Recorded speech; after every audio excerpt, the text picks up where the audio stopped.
அனைவருக்கும் வணக்கம். கற்பது ஐஏஎஸ் வாயிலாக தங்களை மீண்டும் சந்திப்பதில் நான் மற்றற்ற மகிழ்ச்சி அடைகிறேன். நான் உங்களுக்கு உபேந்திரன். இன்னைக்கு கிளாஸ்ல வந்து பாத்தீங்கன்னா 2 கொஸ்டின், குறிப்பா வந்து இப்ப பிளானிங் கமிஷன் பத்தின ஒரு கொஸ்டினும், அதாவது பிளானிங் பத்தி ஒரு கொஸ்டின், ஓகேங்களா? பிளானிங் கமிஷன் சொல்ல மாட்டேன். அதே நேரத்துல வந்து இன்னொரு கொஸ்டின் வந்து பாத்தீங்கன்னா உங்களுக்கு நம்ம டிஎன்பிஎஸ்சியில யூனிட் 9 இதுல வந்து பாத்தீங்கன்னா கண்டிப்பாக நம்ம தமிழ்நாட்டில் இருக்கக்கூடிய அமைச்சரவை அந்த லிஸ்ட் பட்டியல் வந்து பாத்தீங்கன்னா கொஸ்டின் கேட்பாங்க, காலவரிசைப்படுத்துக அப்படின்னு சொல்லிட்டு. ஸோ இந்த கேள்வி நம்ம வந்து பார்க்க போறோம். இந்த 2 கொஸ்டின் வந்து பார்த்துடலாம் விளக்கத்தோட. ஸோ ஃபர்ஸ்ட் கொஸ்டின், அதுக்கு முன்னாடி வந்து உங்களுக்கு சில கமிட்டிஸ் பேஸ் பண்ணி, தமிழ் இங்கிலீஷ் ரெண்டுதுலயுமே கமிட்டிஸ் பேஸ் பண்ணி ஒரு கொஸ்டின் வந்து போய்கிட்டு இருக்கு. அது ரெடி ஆயிட்டு நான் உங்களுக்கு வந்து அப்லோட் பண்றேன். எல்லா கமிட்டியும், ஹிஸ்டரி ஓரியன்டா எல்லா கமிட்டியும் வந்து ஒரு கொஸ்டின் ரெடி ஆயிட்டு இருக்கு. நான் அடுத்த வீடியோல நான் அப்லோட் பண்றேன். சரி, இப்ப ஃபர்ஸ்ட் கொஸ்டின் பாருங்க. பின்வருவனவற்றில் எது இந்தியாவில் திட்டமிடுதலுடன் தொடர்புடையது? திட்டமிடுதலுடன் தொடர்புடையதுன்னு கேட்டிருக்காங்க. இங்கிலீஷ்ல பாருங்க, associated with planning in India. இப்ப நான் 5 இது கொடுத்துருக்காங்க. ஒன்னு பினான்ஸ் கமிஷன், அதாவது இங்க தமிழ்ல வந்து நிதி ஆயோக்னு கொடுத்துருக்காங்க, மாத்திக்கோங்க. Finance commission. அதுக்கு அடுத்து வந்து பாத்தீங்கன்னா national development council, union ministry of rural development, union ministry of urban development, parliament. இந்த 5ல எது சரி அப்படின்னு சொல்லிட்டு கேட்டிருக்காங்க. ஸோ நல்லா கவனிச்சு பாருங்க. இதுல நிதி ஆயோக் இல்ல. ஸோ ஃபர்ஸ்ட் இதுல வந்து பாத்தீங்கன்னா தமிழ்ல எடுத்துருங்க, நிதி ஆயோக் கிடையாது, எஃப்சி மட்டும்தான். ஸோ அப்படியே நிதி ஆயோக் இருந்தாலும், நிதி ஆயோகம் இருக்குன்னு வச்சுக்கோங்க, நிதி ஆயோகம் இருக்குன்னு வச்சுக்கிட்டாலும், இப்ப சப்போஸ் இந்த பினான்ஸ் கமிஷன் இல்லாம நிதி ஆயோக்னு வச்சுக்கிட்டாலும் என்ன ஆன்சர் வரும் அப்படின்னு சொல்றேன். ஸோ ஃபர்ஸ்ட், இப்ப திட்டமிடுதல் அப்படின்னு சொல்லும் போது அதுல எதெல்லாம் தொடர்புடையது அப்படின்னு சொல்லிட்டு நான் சொல்லிடுறேன். ஃபர்ஸ்ட், நிதி ஆயோக் வந்து பாத்தீங்கன்னா உங்களுக்கு national institute for transforming India அப்படின்னு சொல்லிட்டு வந்திருக்கும். அதுதான் திட்டக்குழுவை ரீப்ளேஸ் பண்ணி வந்தது. திட்டக்குழுவை ரீப்ளேஸ் பண்ணி 2015 ஜனவரி 1ஆம் தேதி நிதி ஆயோக் கொண்டு வந்திருப்பாங்க. பட் என்னதான் நிதி ஆயோக் வந்து பாத்தீங்கன்னா திட்டக்குழுவை ரீப்ளேஸ் பண்ணி வந்திருந்தாலும் அது திட்டமிடுதலுக்காக கிடையாது. அது மட்டும் நல்லா தெரிஞ்சுக்கோங்க. It is a think tank அப்படின்னு தான் சொல்லுவாங்க, நாட் ஃபார் பிளானிங். நல்லா கவனிச்சுக்கணும். ஆனா அதாவது பிளானிங் வந்து பண்ண மாட்டாங்க, அதுதான் வந்து இங்க மேட்டரே. ஓகே, ஸோ இது வந்து திங்க் டேங்க் அதான் வந்து பாத்தீங்கன்னா செயல்பட்டுக்கிட்டு வரும். ஓகேயா? ஸோ இது பாயிண்ட் 1. அடுத்தது, பினான்ஸ் கமிஷன் இதுல பொறுப்பு ஆகாது. அதே மாதிரி வந்து பாத்தீங்கன்னா நேஷனல் டெவலப்மெண்ட் கவுன்சில், அதுக்கப்புறம் வந்து பாத்தீங்கன்னா பாராளுமன்றம்னு சொல்லும் போது உங்களுக்கு எம்பி லேட் ஸ்கீம் எல்லாருக்குமே தெரியும் நினைக்கிறேன். அதே நேரத்துல 5 ஆண்டு திட்டம். ஓகே, இந்த ரெண்டும் வந்து பாத்தீங்கன்னா பண்ணுவாங்க. இப்ப வந்து கரண்டா எம்பி லேட் இருக்கு. எம்பி லேட்னா என்னன்னு தெரியுமா? இப்பதானே எம்பி எலெக்ஷன் முடிஞ்சிச்சு, member of parliament local area டெவலப்மெண்ட்னு சொல்லுவாங்க. இது மூலியமா ஒவ்வொரு எம்பிக்கும் ஒவ்வொரு வருஷத்துக்கு 5 கோடி ரூபாய் சம்பளமா கிடையாதுங்க, தொகுதி மேம்பாட்டு நிதியாக 5 கோடி ரூபாய் ஒதுக்கீடு செய்வாங்க. 5 வருஷத்துக்கு 25 கோடி ரூபாய். அந்த 5 வருஷத்துக்கு கொடுக்கக்கூடிய 25 கோடி ரூபாயை சரியா பயன்படுத்தி இருந்தாலே போதும், அந்த தொகுதி வந்து சொர்க்கமா மாறி இருக்கும். ஆனா அவங்க பண்றது இல்ல. இது தெரிஞ்சிருந்தா சரியான ஒரு நபருக்கு நீங்க ஓட்டு போட்டிருப்பீங்க. நானும் நிறைய வீடியோல சொல்லியிருக்கேன்.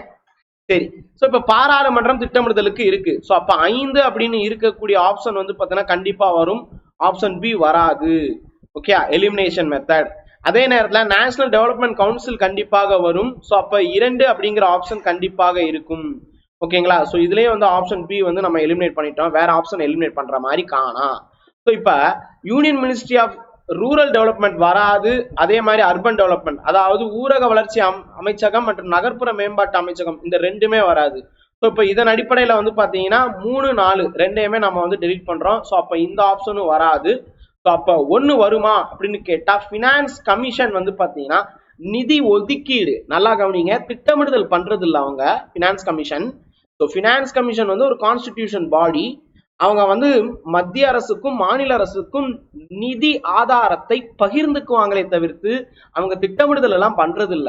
ஓகே, இப்போ ஈவன் வந்து பாத்தீங்கன்னா ரெக்கமெண்டேஷன் கொடுப்பாங்க பினான்சியல் விஷயத்துக்கு எல்லாத்துக்குமே, இன்க்ளூடிங் டாக்ஸ் அண்ட் கிராண்ட்ஸ் வந்து பாத்தீங்கன்னா ஷேர் பண்றதுக்கு, இதுக்கு எல்லாத்துக்குமே பண்ணுவாங்க. ஸோ அப்ப பினான்ஸ் கமிஷனும் வராது. ஸோ அப்ப இதுக்கு வந்து ஆன்சர் வந்து பாத்தீங்கன்னா சி மட்டும்தான். ஸோ அதாவது 2 மற்றும் 5 மட்டுமே. இதுல நிதி ஆயோக் வச்சிருந்தாலும், நிதி ஆயோக் அப்படின்னு ஒரு ஆப்ஷன் வச்சிருந்தாலும் அதுல நிதி ஆயோக் வராது. ஓகேயா? சோ நிதி ஆயோக் வந்து அப்ப திட்டமிடுதலுக்காக கிடையாதா அப்படின்னு கேட்டா நல்லா கவனிங்க. பிளானிங் கமிஷனை ரீப்ளேஸ் பண்ணி வந்திருக்கு. இது வந்து பாத்தீங்கன்னா ஒரு கான்ஸ்டிடியூஷன் பாடியும் கிடையாது. நிதி ஆயோக் ஸ்டாட்யூட்டரி பாடியும் கிடையாது. கான்ஸ்டிடியூஷன் பாடினா என்ன, ஸ்டாட்யூட்டரி பாடினா என்ன அப்படின்னு நான் ஆல்ரெடி ஒரு வீடியோ போட்டிருக்கேன், அதை போய் பாருங்க. பாலிட்டியில வந்து எல்லா போர்ஷனுமே வந்து கம்ப்ளீட் பண்ணி வீடியோஸ் வந்து இருக்கு, ஒரு 200 வீடியோ. அது பாத்தீங்கன்னாலே குரூப் 1ல இருந்து யூபிஎஸ்சி வரைக்கும் குரூப் 4 வரைக்கும் எல்லாமே வந்து பாத்தீங்கன்னா கவர் பண்ணியிருக்கேன், லக்ஷ்மிகாந்த் புக்கு தமிழ்ல. ஓகே, ஸோ அப்ப think tank of government of India providing both directional and policy inputs only. Okay, so இது வந்து பாத்தீங்கன்னா பாட்டம் அப்ரோச்சா இருக்கும் NITI Aayog. Planning commission top down அப்ரோச்சா இருந்துச்சு. நிதி ஆயோக் வந்து பாத்தீங்கன்னா பாட்டம் அப்ரோச்சா மாத்தி இருக்கிறாங்க. ஸோ இவ்வளவுதான் வந்து பாத்தீங்கன்னா மேட்டர். சரி, இப்ப நம்ம அடுத்ததுக்குள்ள போயிடலாம். ஸோ இங்க பாத்தீங்கன்னா ஒரு சில லீடர்ஸ் பத்தி நான் இங்க கொடுத்துருக்கேன், அவங்களுடைய பொலிட்டிக்கல் பார்ட்டி, தமிழ்நாட்டில் யார் யார் ஆட்சி அமைச்சாங்க அப்படின்னு சொல்லிட்டு. ஸோ இதை பேஸ் பண்ணி ஒரு கொஸ்டின் பாருங்க. இந்த கேள்வியில வந்து பாத்தீங்கன்னா இங்க நிகழ்வுகளில் சரியான கால வரிசை, இங்க கால வரிசை அப்படிங்கிறது தான் முக்கியம். ஸோ கால வரிசையை தேர்வு செய்யணும். ஸோ இப்ப சுதந்திரத்துக்கு பின்னர் நடைபெற்ற முதல் பொது தேர்தல் எப்ப, சுதந்திரத்துக்கு பின்னர் அப்படின்னு சொல்லி கேட்டுட்டாங்க. ஸோ அப்ப நம்ம அதுக்கு ஏத்த ஆன்சர் கொடுக்கணும்ல. சுதந்திரத்துக்கு அப்புறம் நடந்த முதல் பொது தேர்தல் எப்ப அப்படின்னு கேட்டா நல்லா கவனிங்க, 1947 ஆகஸ்ட் 15 நமக்கு சுதந்திரம் கிடைச்சிச்சு. ஆனா பொது தேர்தல் 1951 இருந்து 1952 தான் நடந்துச்சு பொது தேர்தல். அதுவும் குறிப்பா சொல்லணும்னா அக்டோபர் மாசம் 1951 இருந்து பிப்ரவரி மாசம் 1952. சில தேதி கேட்டீங்கன்னா அதே நான் எழுதுறேன், ஞாபகத்துல வச்சுக்கோங்க. தேதி வந்து பாத்தீங்கன்னா 25 அக்டோபர் 1951 இருந்து 21 பிப்ரவரி 1952 வரைக்கும் நடந்திருக்கு. ஓகே, சோ அப்ப இதுக்கு உட்பட்டு என்னென்ன இருக்குன்னு பார்க்கணும். இப்ப இந்த ராஜாஜி தலைமையிலான காங்கிரஸ் அமைச்சரவை எப்ப இருந்துச்சுன்னா, அதாவது ராஜாஜிக்கு அப்புறம் இருந்து எல்லாமே காங்கிரஸ் தான். டிஎம்கே வர்ற வரைக்கும் காங்கிரஸ் தான் வந்து தமிழ்நாட்டுல இருந்தாங்க. அதுக்கு முன்னாடி எல்லாமே நீதி கட்சி. சரியா? சோ இப்ப ராஜாஜி தலைமையிலான அந்த காங்கிரஸ் இது வந்து பார்த்தோன்னா எப்ப நடந்துச்சு அப்படின்னு சொல்லிட்டு பார்க்கலாம். சோ இது வந்து 1937 அப்ப இருந்து 39 வரைக்கும். 2 தடவை வந்துட்டு போயிருப்பாரு. ஒரு தடவை குலக்கல்வி திட்டத்துக்காக அவர் ராஜினாமா நடந்திருக்கும், இன்னொன்னு ஹிந்தி திணிப்புக்காக ராஜினாமா நடந்திருக்கும். ஓகேங்களா, வேணாம் அப்படின்னு சொல்லிட்டு போயிருப்பாரு. ஸோ அந்த இவருக்கு அப்புறம் தான், அதாவது 2வது தடவை வந்த அதாவது ராஜாஜி அவர்கள் வந்ததுக்கு அப்புறம் சரி இவர் ரிசைன் பண்ணிட்டு காமராஜர் வந்திருப்பாரு. ஓகே, ஸோ காமராஜரும் எப்படி வந்தாருன்னா நீதி கட்சி துணையுடன் தான் வந்தாரு. சரி, டி பிரகாசம் தலைமையிலான அமைச்சரவை. ஸோ இதுவும் வந்து காங்கிரஸ் தான். ஸோ காங்கிரஸோடைய இன்னொரு அமைச்சகம் தான் இது, டி பிரகாசம். ஸோ இவங்க வந்து பார்த்தீங்கன்னா 1946 முதல் 1947 வரைக்கும் இருந்திருக்கிறாங்க. ஸோ 47ல உங்களுக்கு சுதந்திரம் கிடைக்குது. ஸோ பி குமாரசுவாமி ராஜா வந்து பார்த்தீங்கன்னா, அதாவது PS குமாரசுவாமி ராஜா. ஸோ இவர் வந்து 1949ல இருந்து 1950 வரைக்கும் இருந்திருப்பாரு. ஸோ இப்ப உங்களுக்கு கொஸ்டின்ல ஒரு டவுட் வரும், சுதந்திரம் வாங்கினதுக்கு அப்புறம் அப்படின்னு சொல்லி இருக்கு. ஸோ அப்படி பார்த்தா 1947லயே வந்து பார்த்தீங்கன்னா பிரகாசம் இருக்கும் போதே சுதந்திரம் கிடைச்சிருச்சுல்ல. சுதந்திரத்துக்கு அப்புறம் வந்த முதல் தலைவர் யார் அப்படின்னு கேட்டா, தமிழ்நாட்டின் முதல்வர் இல்லைன்னா தமிழ்நாட்டின் தலைவர் யார் அப்படின்னு கேட்டா OPR, Omandur P Ramaswamy Reddiar. So அவர் தான் வருவாரு. ஓகே, OPR அப்படின்னு சொல்லுவாங்க. பன்னீர்செல்வத்துடைய பையன் அவர் கிடையாது, MP அவர் இல்ல, ஓமந்தூரார் ராமசுவாமி ரெட்டியார். அவர் தான் வந்து 1947ல இருந்து 49 வரைக்கும் இருந்திருப்பாரு. நான் மேல காமிக்கிறேன், ரைட்டா? ஸோ இப்போ இதன்படி பார்க்கும்போது உங்களுக்கு ஆன்சர் வந்து பாத்தீங்கன்னா டி தான் வரும். ஏன்னா ஃபர்ஸ்ட் எடுத்த உடனே வந்து பாத்தீங்கன்னா இது 1 இயர் வைஸ் பார்த்துக்கோங்க, 2 3 தென் தான் வந்து பாத்தீங்கன்னா இது 4 வருது. ஸோ இதை எப்படி நம்ம வந்து ஃபுல்லா தெரிஞ்சிக்க அப்படின்னு கேட்டா, முதல் நம்ம தமிழ்நாட்டில் யார் யாரெல்லாம் இருந்திருக்காங்கன்னு பார்க்கணும். ஃபர்ஸ்ட் தேர்தலையே வந்து பாத்தீங்கன்னா ஜஸ்டிஸ் பார்ட்டி சுப்புராயலு ரெட்டியார் வந்து பாத்தீங்கன்னா வந்திருப்பாரு 1920 to 21. அதுக்கு அடுத்து வந்து பாத்தீங்கன்னா பனகல் ராஜா அப்படின்னு சொல்லுவாங்க. அவர் வந்து ஆக்சுவலா நம்ம பனகல் ராஜான்னு சொல்லியே பழகிருச்சு. பனங்கட்டி ராமநாராயண ஐயங்கார். அவர் ராயன் ஐயங்கார், ஓகேங்களா, ராமராயன் ஐயங்கார்னு சொல்லுவாங்க. இவர் வந்து 2 தடவை வந்திருப்பாரு. 1921 இருந்து 26 வரைக்கும் வந்து இருந்திருப்பாரு. நீதி கட்சி தான். அதுக்கு அடுத்து வந்து 1926 to 30 பி சுப்புராயன் வந்து பாத்தீங்கன்னா சுயேட்சையாக வந்து பாத்தீங்கன்னா வந்திருப்பாரு. அடுத்தது வந்து பாத்தீங்கன்னா 1930 to 32 வரைக்கும் முனுசுவாமி நாயுடு, இவரும் நீதி கட்சி தான். இவர் டயத்துல நிறைய ரிஃபார்ம்ஸ் வந்து பாத்தீங்கன்னா பண்ணியிருப்பாங்க. அடுத்தது பொப்பிலி ராஜா வந்து பாத்தீங்கன்னா இந்த வருடங்களில் எல்லாம் இருந்திருப்பாரு தலைவராக. அடுத்து நடுவுல வந்து பாத்தீங்கன்னா ஒரு இன்ட்ரீம் கவர்மெண்டா பி.டி. ராஜன் தலைமையில ஒரு அரசு அமையப்பட்டிருக்கும். அதன் பிறகு 1937 மட்டும்